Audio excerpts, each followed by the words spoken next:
Prácticas que son relevantes para las empresas. ¿Cuáles son los impulsores que determinan que muchos megaproyectos fracasen y otros alcancen el éxito previsto? ¿Qué tan común es que los proyectos con un alto nivel de complejidad terminen siendo un fracaso? Les saluda Armando Peralta en un nuevo episodio de Prácticas Empresariales. Sean bienvenidos. Resulta evidente que cuando hablamos de megaproyectos que toman lugar en distintos países y en distintos momentos históricos, estos de forma inmediata nos atraen y captan nuestra atención. Al menos para mí son una clara prueba de lo que somos capaces los seres humanos de poder pasar de una visión o sueño y plasmarla en un plan.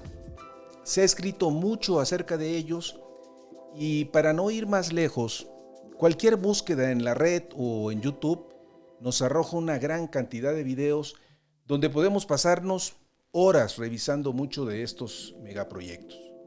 Tenemos a un autor danés de la Universidad de Aalborg, quien se ha especializado en estos temas.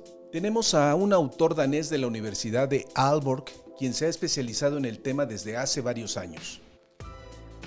Me refiero a Bent Flyvbjerg, y que en este 2023 acaba de publicar How Big Things Get Done, en colaboración con Dan Gardner, cuya traducción literal es ¿Cómo se hacen las cosas grandes? Otros títulos relacionados que ha publicado Bent en años previos son Megaproyectos y riesgos y toma de decisiones en megaproyectos. Es decir, es todo un especialista que tiene un gran kilometraje recorriendo de forma particular estos proyectos de gran calado. ¿Por qué involucrarnos con un mayor conocimiento de los megaproyectos? Por la simple razón de que siempre nos vamos a encontrar con grandes proyectos en todo momento en cualquier parte del mundo. Pensemos en países como China, que fue capaz de sostener un crecimiento económico acelerado durante un periodo amplio de años, y detrás, desde luego, estuvieron las grandes megaobras. Arabia Saudita, que ha llamado la atención con obras espectaculares. México, en la actualidad, donde también podemos identificar grandes obras en ejecución. Además, obtendremos lecciones aprendidas en la medida que sepamos distinguir cómo muchos de ellos terminan siendo un verdadero desastre y otros sí cumplen con lo planeado.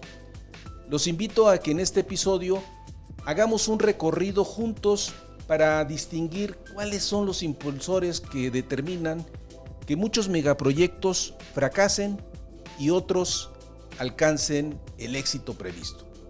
Vayamos al tema, estamos listos y comenzamos.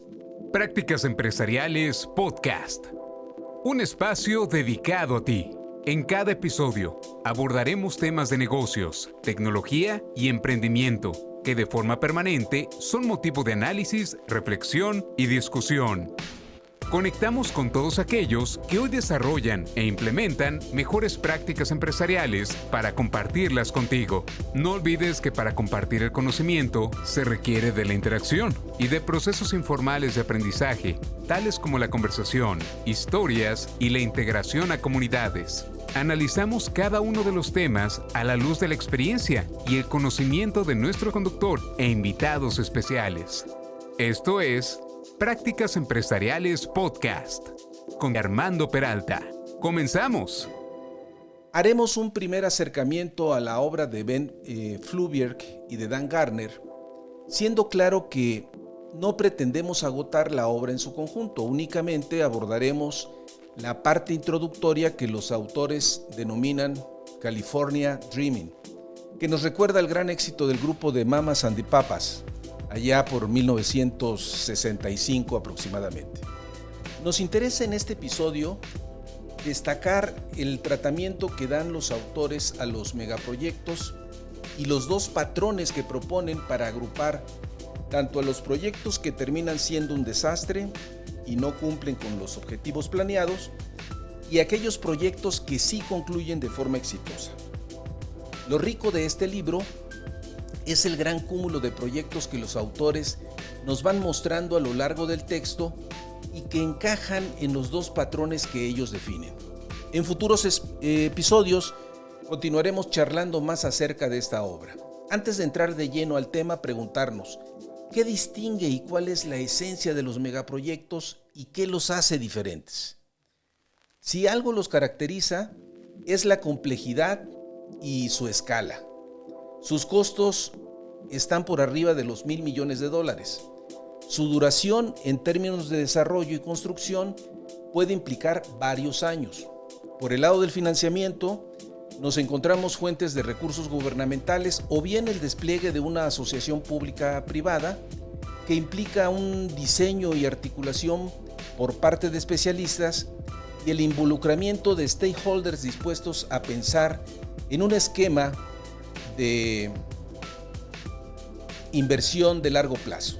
Pensemos, por ejemplo, la construcción de proyectos carreteros donde se establecen concesiones por arriba de los 15 o 20 años. Por lo general, tienen un impacto importante en el ámbito social. En cuanto a su gestión, los directores responsables requieren de cartas credenciales y experiencia probada en proyectos de esta envergadura. Me permito citar a Ben Fluvier, quien sobre el particular apunta con gran precisión que si los gerentes de proyectos convencionales necesitan el equivalente a una licencia de conducir para hacer lo que hacen, entonces los gerentes de megaproyectos necesitan una licencia de piloto de avión jumbo. Hablar de megaproyectos nos lleva necesariamente a interiorizarnos con muchos de ellos y a conocer parte de su historia. Una primera referencia es el proyecto que los autores distinguen por su nombre corto como el Tren Bala a ninguna parte, y que ahora mismo veremos por qué han bautizado así al tren de alta velocidad de California.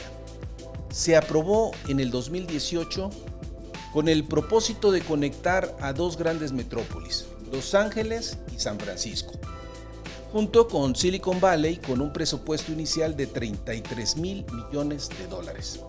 Sin lugar a dudas, era un proyecto visionario que los californianos aprobaron en un referéndum estatal. ¿Qué ha pasado con este proyecto desde entonces?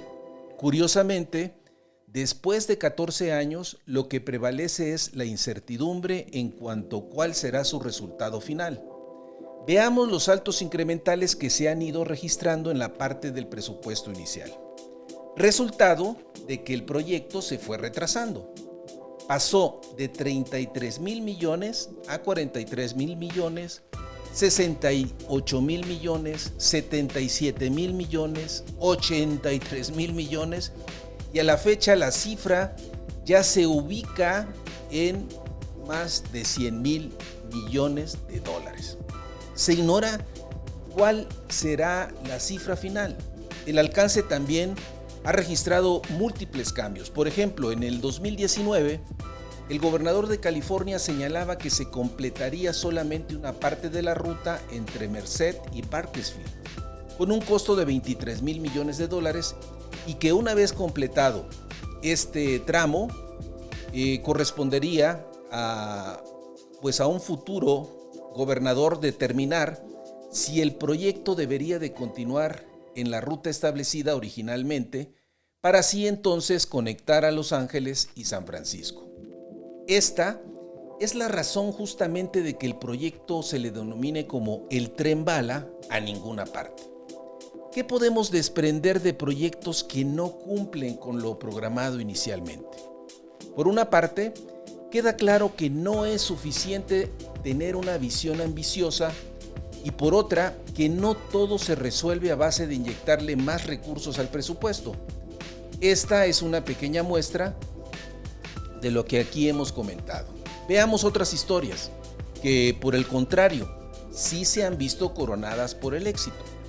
Tenemos el caso de un proyecto que a inicios de la década de 1990 fue impulsado por funcionarios daneses a través de la inyección de recursos mediante mecanismos de ayuda exterior al gobierno de Nepal con el propósito de financiar un sistema escolar que contemplaba la construcción de 20,000 escuelas y aulas en las zonas más marginadas con una duración de 20 años.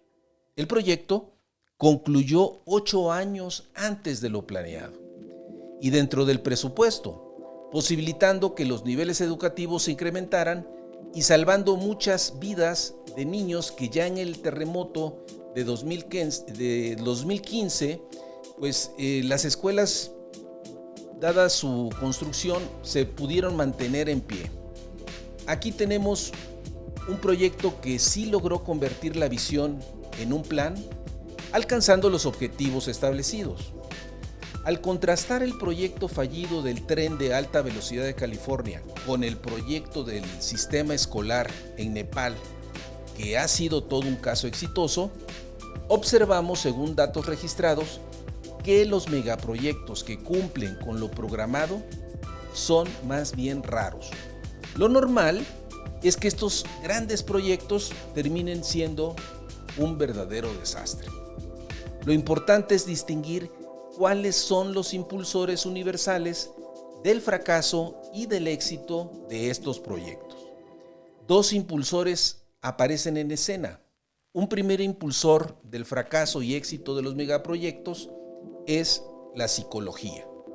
Es simple pensar que en estos proyectos la cantidad de participantes es numerosa, sumándose diferentes stakeholders, tales como contratistas, subcontratistas, integrantes del equipo del proyecto, el patrocinador, por destacar algunos, donde el contexto se caracteriza por la complejidad, lo ambicioso del mismo y los riesgos que están de por medio. Es decir, tenemos personas que razonan, emiten juicios y toman decisiones.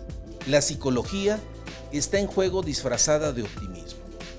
Un segundo impulsor del fracaso y éxito de los megaproyectos es el poder. Aquí las personas y las organizaciones compiten tanto por los recursos como por la posición.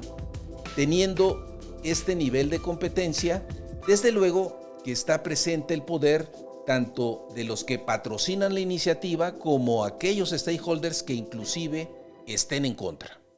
¿Qué tan extendido están la psicología y el poder como impulsores del fracaso y éxito de los megaproyectos? En todos los megaproyectos, la psicología y el poder están presentes, ya sea para impulsar una gran construcción, ir detrás de un nuevo negocio, realizar viajes interestelares, una innovación relevante, transformar a una organización, en fin, distintas visiones que nos proyectan hacia el futuro. También está la distinción de patrones según la forma en que estos proyectos se desarrollan, ya sean proyectos fallidos o bien proyectos exitosos. ¿Bajo qué patrón de desarrollo y ejecución se pueden agrupar los megaproyectos que no alcanzan los resultados y aquellos que concluyen de forma exitosa? Veamos. Por ejemplo, tratándose de proyectos fallidos, como el caso del tren bala a ninguna parte, Ben Fluvier los agrupa en un patrón que denomina pensar rápido, actúa despacio. En cambio, los proyectos que son exitosos, el patrón que los distingue es piensa despacio, actúa rápido. Este es el patrón de desarrollo que siguió el proyecto de las escuelas en Nepal o el famoso proyecto de la presa Hoover, que se concluyó 2 años antes de lo programado y con un presupuesto debajo de lo estimado. Otros proyectos que se apegan a este patrón fue el diseño y construcción en 28 meses del primer avión transcontinental Boeing 747, el iPod, que fue aprobado en marzo de 2001 y enviado a los clientes en noviembre del mismo año, el programa de membresía Amazon Prime, que pasó de idea a su lanzamiento de octubre de 2004 a febrero de 2005, y la aplicación pionera de SMS que se desarrolló en pocas semanas, así como el icónico proyecto del Empire State Building que todos conocemos y que se concibió en 1929, teniendo como pilares fundamentales a la firma del arquitecto William Lamb y a un exfuncionario de General Motors que se hizo cargo de las finanzas, John Rascott. La idea era construir un rascacielos delgado y vertical y que fuese el más alto de todo el planeta. El visionario fue Al Smith, que había sido gobernador de Nueva York y que después de contender por el Partido Demócrata por la presidencia contra Herbert Hoover y perder, llevó su idea del rascacielos a Rascott. Seleccionaron como ubicación el lugar donde se ubicaba el Hotel Waldorf Astoria y presupuestaron un monto de $50 millones que incluía la compra y demolición del hotel. Crearon la empresa Empire State Inc. y desarrollaron los parámetros del proyecto y el plan de negocios, programando como fecha de inauguración el 1 de mayo de 1931. Tenían 18 meses para pasar del diseño al último remache. Estamos hablando de fines de los años 20 del siglo pasado. Las condiciones estaban dadas para impulsar un proyecto ambicioso como el de el Empire Building. Recordemos que Londres había sido el centro financiero durante el siglo XIX. Sin embargo, Nueva York a fines de los 20 ya la superaba como la metrópoli más poblada. Era un momento donde los financieros buscaban nuevos proyectos que respaldar, ambiciosos sobre todo. El trío Rascott, Smith y Lamb tenían las condiciones de hacer realidad esta visión. Lamb, el arquitecto a cargo de la obra, desarrolló los diseños siempre teniendo en cuenta no salirse del presupuesto estimado y del cronograma definido. Glenn Fluvier y Dan Gardner citan en su texto un pasaje de John Tauranac que ilustra a la perfección el patrón de piensa despacio, actúa rápido, cuando el proyecto aún se encontraba en la etapa previa de la ejecución. Los arquitectos sabían exactamente cuántas vigas y de qué longitud, incluso cuántos remaches y pernos se necesitarían.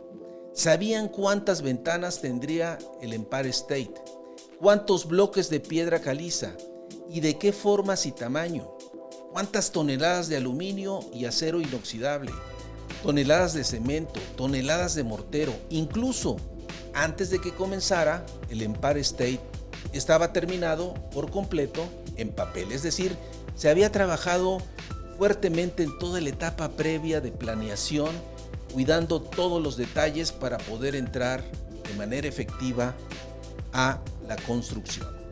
La obra inició el 17 de marzo de 1930, llegando al sitio más de 3,000 trabajadores. Estos, conforme avanzaban, aprendían, y los procesos se suavizaron y el avance se fue acelerando. Si la línea de ensamblaje en la industria automotriz generaba admiración en aquellos años, en el caso del Empire, los diseñadores habían pensado en una línea de ensamble vertical. La inauguración se llevó a cabo tal y como se había programado, el 1 de mayo de 1931, por parte del presidente Hoover, y el proyecto había concluido varias semanas antes. El presupuesto de $50 millones concluyó con un costo final de $41 millones, es decir, un 17% debajo de lo presupuestado. 2 años más tarde, en 1933, algunos de ustedes quizá lo recuerden, esto ya es historia, King Kong se subía al edificio vitalizando, o más bien viralizando en el mundo, al Empire como un verdadero ícono de Nueva York.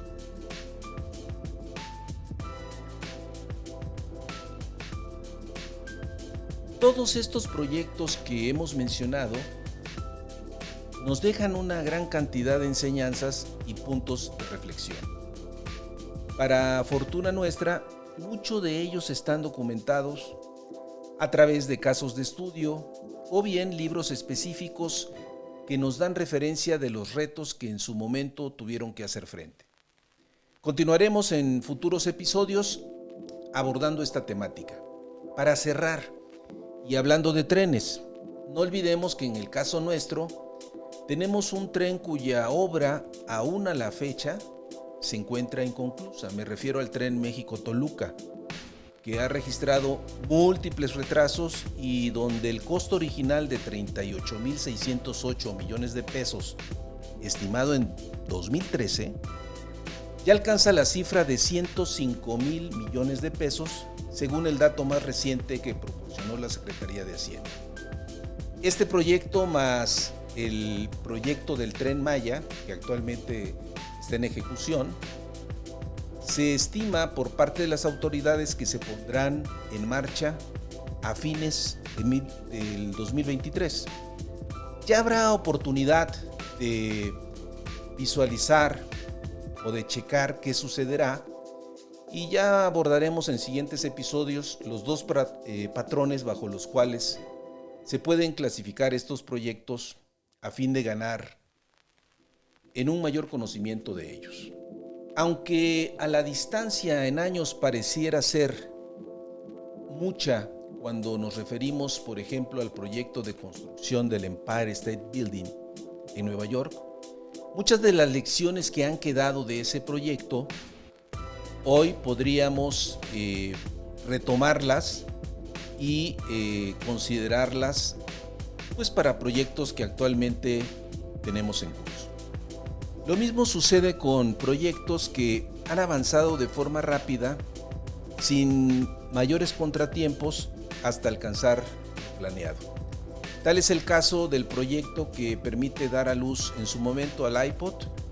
Sin embargo, cuando vamos a la historia que hay detrás y que ha sido documentada por su creador Tony Fadell en su libro Crea, una guía poco ortodoxa para hacer cosas que marquen la diferencia, descubrimos que de forma previa arrastraba varios proyectos donde había fracasado, lo que le fue de gran utilidad cuando surgió la oportunidad de trabajar en el iPod. Ya sabía lo que había que hacer. Finalmente, amigos de la audiencia, soy Armando Peralta y no olviden, si tienen interés en enviarnos algún mensaje, lo pueden hacer en la siguiente cuenta de correo: practicasempresarialespodcast@gmail.com, o bien, si les ha gustado este podcast, hagan clic en seguir. Nos escuchamos en el siguiente episodio.